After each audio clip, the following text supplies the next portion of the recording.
Good evening, America. Happy Monday. Welcome to the latest edition of Just the News, No Noise. I'm your host, Aaron Solomon, reporting to you, as always, from the nation's capital in our brand new Just the News studios. We opened them up on Friday. A lot of news to get to today, some of it really grave. Just a few moments ago, Senator Chuck Grassley confirmed that new documents that FBI Director Kash Patel turned over to Congress show that Jack Smith's team used the FBI. I want you to pay attention to this. Jack Smith, the former special prosecutor who went after Donald Trump with multiple indictments, was using the FBI to monitor the phone communications of 8 Republican members of Congress, 7 senators, 1 House member. The House members, Mike Kelly. The 7 senators included Lindsey Graham, Ron Johnson, Tommy Tuberville, people who've been on this show many times. Now, there's a separation of powers issue here. There's a real question of whether there was any court authority to do this. They weren't intercepting the communications per se, but the point-to-point data. We're going to have in the second block of the show today an incredible guest who is used to run the unit that the FBI uses to track those phone calls and to mark point-to-point communications. We're going to get to him. He has been a whistleblower. He's been on the show several times before. Bassem Youssef. He is an absolute expert on this. We're going to get to that. And then Chris Piotta, the former executive assistant director of the FBI, will join us in the third block. This is a bombshell. The FBI basically spying on Congress in a big way. 8 members. All right, one other thing I want to get to. President Trump's had a up and down day in the courts. In one court in Oregon, a judge is not allowing President Trump to deploy National Guard to Oregon, to Portland, where there have been a lot of unrest. But in another court, President Trump this afternoon got permission from a judge to deploy to Chicago. That is a big win for the president. And just a little bit ago, President Trump teased a big idea. Hey, if this judge won't relent in Oregon, I'm going to invoke the Insurrection Act and do it on my own. Amanda, that would be a pretty big moment, a big historical moment. The president is serious about this crackdown, and these courts are kind of all over the map. And it's going to be interesting to see if the Supreme Court gets involved. Yeah, but I got to say, after watching the Summer of Love and Floydapalooza and all the destruction that they did, I am so glad that we are finally back in a place where law enforcement is quashing it pretty much at the onset, so I'm glad to see that. But in some other news, I want to start with Harmeet Dhillon, who serves as Assistant Attorney General for the Justice Department Civil Rights Division. She is a fearless attorney, and she is now getting death threats just for doing her job, defending Americans and calling out government abuse. She has had to bring in U.S. Marshals for protection. Now, Dhillon told the press that her staff alerted her to some very concerning replies underneath a post, and they ostensibly came from, or presumably came from, California Governor Gavin Newsom's office. So that was quite disturbing to see. And also some country music news. Singer Zach Bryan has a new song out, and I just want to read to you some of the lyrics from that song. And ICE is going to come bust down your door. The fading of the red, white, and blue. Kids are all scared and all alone. So it is absolutely powerful imagery, and for a lot of folks it crossed the line, because when you consider the political persecution and violence taking place in this country, it's concerning to see someone with that type of platform, as Zach Bryan has, as a big country star, putting that message out there, vilifying ICE agents who, quite frankly, are just doing their jobs. They are enforcing the democratically created laws of this land. So it's unfortunate to see that happening. And then there's the hoopla happening just west of us in Virginia. You know things are bad for Democrats when folks like Morning Joe Scarborough, and Mika Brzezinski are calling for a fellow Democrat to step down. That is in the Attorney General's race in Virginia. So candidate Jay Jones, some text messages were released from a few years ago that basically say that he is wanting to shoot twice in the head and urinate on the grave of his opponent's of his opponent, and also wish death upon Gilbert's very small children, calling them little fascists, and saying that only when people feel pain personally do they move on policy. So again, these were all text messages back from 2022, and there's been quite a bit of backlash, John, deservedly so. Yeah, and also today, Jerry Dunleavy, our great colleague here at Just the News had a story about Abigail Spanberger. She's the Democrat nominee for governor. Yep. She worked at a Saudi school where a lot of extremists went to. Hamas leader sent his children there. One of the other officials there was connected to Hamas. The Saudi government was funding it, and some of its graduates were caught up in terror plots, and didn't see anything wrong with it. She actually defends it and kind of celebrates that that was part of her career. I think that's going to be a really big piece of this.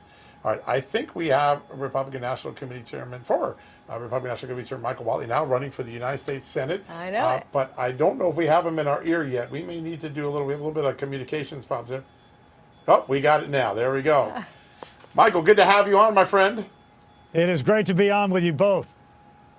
All right. Well, first, you're running for Senate. I want to get you just to react to this bombshell news that the FBI under Joe Biden's Justice Department thought it was a good idea to spy on the phone calls of members of Congress, 7 senators, 1 House member.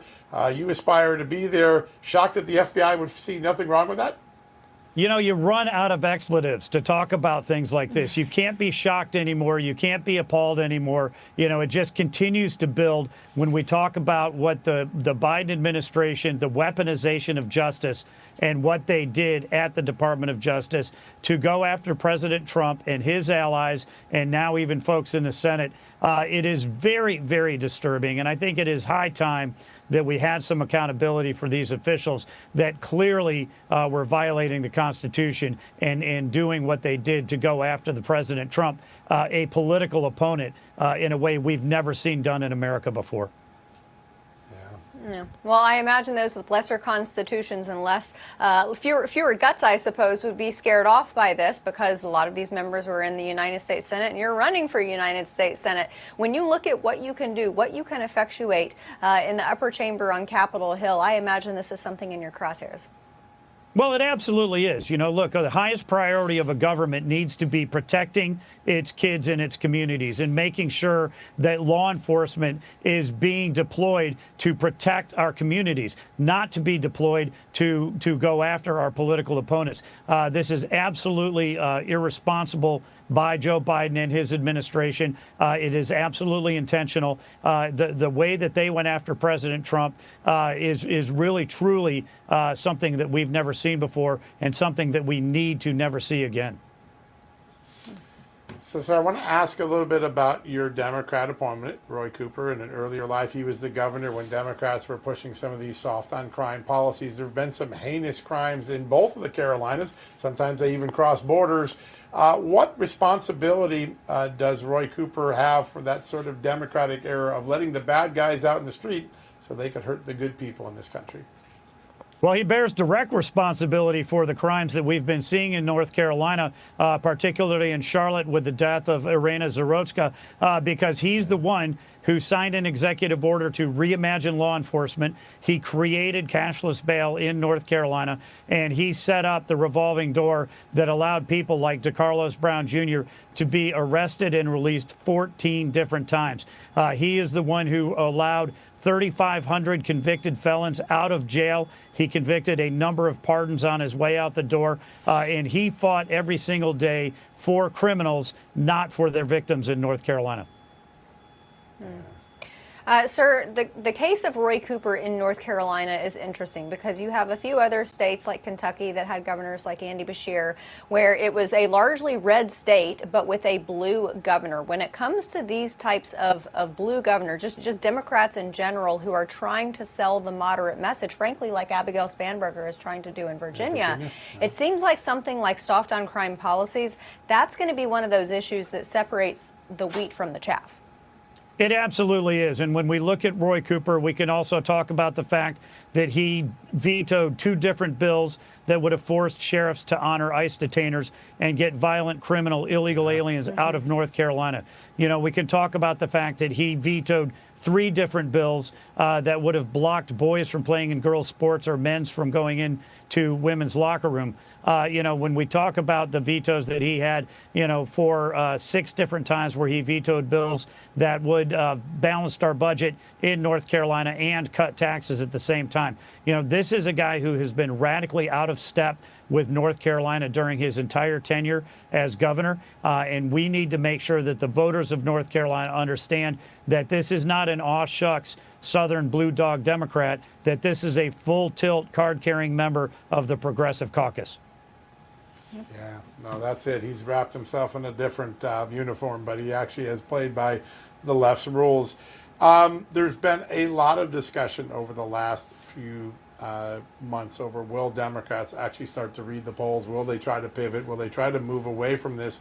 It seems to me that in the Carolinas, and particularly North Carolina, Cooper's not going to be able to abandon that far left base of his party. How does this affect people? I mean, you just had a record haul for a Senate candidate in a quarter for fundraising. Clearly, people are pretty excited about your candidacy. What are you hearing from the people of North Carolina about the Roy Cooper they thought they knew, but maybe he wasn't the same guy? Yeah, look, we're going to run a fairly straightforward campaign. We're going to talk about creating jobs and raising wages. We're going to talk about creating trade policies that will help our manufacturers and our small businesses and our farmers. We're going to talk about keeping our kids and our communities safe and making sure that the soldiers, the men and women in uniform in North Carolina, have what they need to protect our interests and allies all around the world. That's the North Carolina values that I'm going to be fighting for every single day, and they are overwhelmingly positive. Roy Cooper is going to be out there pushing every day for California and Illinois and New York values. Those are not the same values that we have here in North Carolina. Would Roy Cooper be the kind of Democrat in the upper chamber who would continue to vote to keep the government shut down? He absolutely would. The thing is that in this race, ultimately, the question for North Carolina voters is, do you want a senator who is going to be an ally for President Trump and fight for North Carolina families and communities, or do you want somebody who's going to oppose President Trump at every turn, who's going to vote for impeachment? He's going to vote for shutdowns. He's going to vote against the America First agenda. He's already said that that is where he's going to be, that he's going to be very loyal to Chuck Schumer. He's going to be very loyal to folks like Bernie Sanders and the rest of the Democratic leadership from across the party. That's not what North Carolina supported in the 24 election, or frankly, the 20 election or 16. They voted 3 different times for President Trump. They want to see this agenda move forward. Yeah, they do. I want to talk about judges because they've become a major part of the storyline in Washington. All right, we know where Democrats and Republicans are. We know where President Trump is. He's very clear, and that's why the American people voted for him. But judges keep ruling against President Trump, and then as the case moves up the circuit, when it gets to the Supreme Court, it has to get reversed, which means the lower court judges were wrong on the law. What could Congress do to start to rein in these judges who consistently rule in a way that gets them overturned when appellate or Supreme Court justices get involved? Yeah, the first thing is we've got to make sure that President Trump's nominees are going to be confirmed in the Senate. When you think about the effort that he had during his first term to remake the judiciary, to bring in the conservative justices that we have on the Supreme Court, 3 of them that now help make up that 6-3 conservative majority. You look at the remaking of the federal districts across the country, there's a lot of work that needs to be done, but we need to make sure that we get his judges confirmed, and that is a direct vote in the United States Senate. Of course, we also need to have, oversight hearings, and we need to have conversations about what is happening across the judiciary and across the country. Frankly, we got to go back to basics, right? The first priority for the government, for any government, is to protect its citizens. And if they're not going to be willing to do that, then we need to take steps and make sure that they do. Sir, before we let you go, we had many, many conversations with you leading up to the 2024 election about election integrity and making sure that Americans could trust the results last November. As you look forward at your race, are you confident in the state of elections there in North Carolina?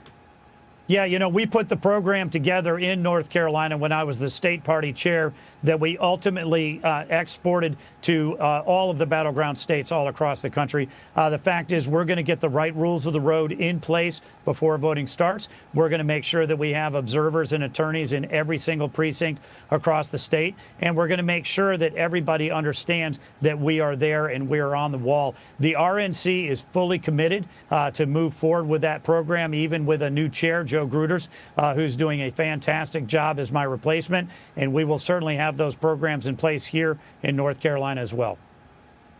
Yeah. Michael Whatley, you changed the course of the North Carolina Republican Party. You changed the course of the Republican National Committee. I got a sneaking suspicion you may change the course of the U.S. Senate in the not-so-distant future. Great to have you on the show today. It's really good to be on with both of you. Thanks so much. Yeah, great honor to have you on, sir. Thanks so much. All right, folks, we'll be right back. When we come back, I mentioned it, former FBI whistleblower, the man who ran the communications analysis unit at the FBI for a very long time, one of the most trusted people I know in the FBI, Bassem Youssef, up next right after these messages.